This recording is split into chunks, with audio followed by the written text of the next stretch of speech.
A Reddit user had asked, how do you know if your powered subwoofer works or not? So the first thing we want to look at is it on? Pretty simple question. Is the outlet have power? You can test that with a lamp if you don't have any other testing tools.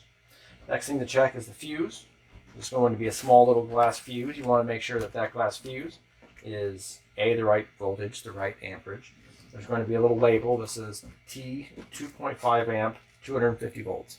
So if the fuse is blown, that probably means there's something wrong inside here, but at the very least you want to get that checked out. Now let's say it turns on but it doesn't make any sound. That's your question, is what's wrong with it? Well, the first thing you want to be able to do is get inside it and check it out. So we have, this is the plate of the amplifier that's going to be on the outside. It's going to be generic, typical. Most enclosures are going to have a subwoofer, and then they're going to have a plate amplifier. So we call this the plate amplifier. You can buy these online independently if you needed to replace it. If you want to build your own, you can buy a plate amplifier from places like Parts Express, MCM Electronics, and the like. Then you're going to have some sort of a subwoofer. So how does a subwoofer work? Is it blown? So one thing you do once you remove everything, you're going to have screws that hold the plate amplifier on. They're going to pop off. Then the subwoofer is going to be secured. It could be on the top, the side, the front, the back, the bottom. It might be removed from the outside. It might be removed from the inside. In this case, it was removed from the inside. So next thing we want to do is we want to measure the resistance of the voice coil. So take your multimeter. In this case, I'm going to set it to ohms. I'm going to put a lead on the negative terminal. No, polarity doesn't matter here. Put a lead on that terminal, and I see 3.3 ohms. That shows up in the video. So that 3.3 ohms, this is a 4 ohm nominal sub. We're going to measure the resistance, going to be a little less than that. The other thing you can measure is if you push down on it, at any point, does it go to 0? If it does, then that tells you that you actually have what could be a short circuit. Now, it's going to vary quite a bit as you move it because you're actually creating, inducing a little bit of voltage as you move a coil in the magnetic gap. But its nominal resting point it's going to be at is about 3 to 3.5 ohms. So we know the subwoofer is good. You also want to listen to see if you hear any scratching. If you hear scratching, that tells you that that coil is starting to unwind or it's starting to make contact with the magnetic gap. So the subwoofer is fine. So the next thing we look at is the amplifier itself. Now in this specific example, this amplifier does actually have a problem on the circuit board. I've already taken it apart. I'll flip it around in a moment. You need to test, do you have anything coming out of here?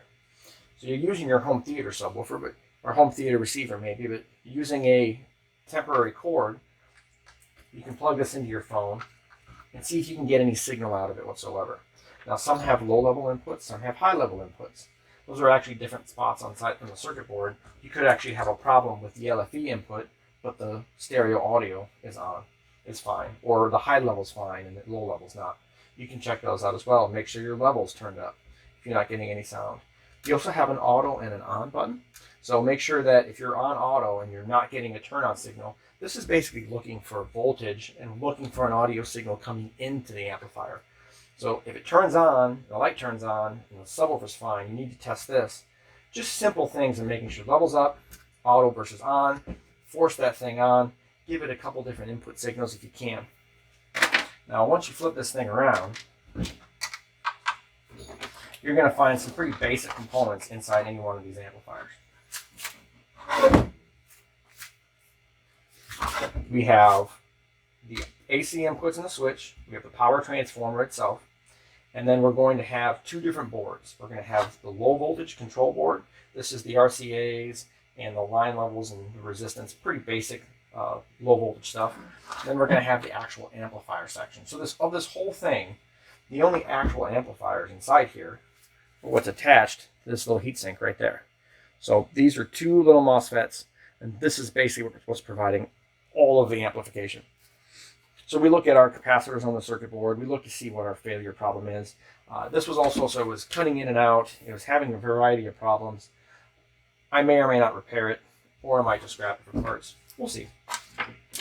So that's a real quick rundown, I should say, of how do you diagnose this. Now, let's say you wanted to test this amplifier a little bit more. And you say, well, how do I do that? What on earth would I do to see if the amplifier works. Like, is it outputting anything? Well, one of the things you can do is these are the leads that used to go to the subwoofer. And maybe they still did, right? You could actually leave these connected to the subwoofer while after you disassemble everything. You can take your leads, connect them on. Well, these are handier than what you might have. But you could use Alligator clips if you didn't have nicer meter leads. So that way you can clip it on, you don't have to hold it. And you can set this to AC voltage. And then you can play with this cable a test tone, a 50 hertz test tone. You can download those. You can play it on your phone. Feed it at 50 hertz test tone. Most multimeters are going to give you a pretty accurate AC voltage reading.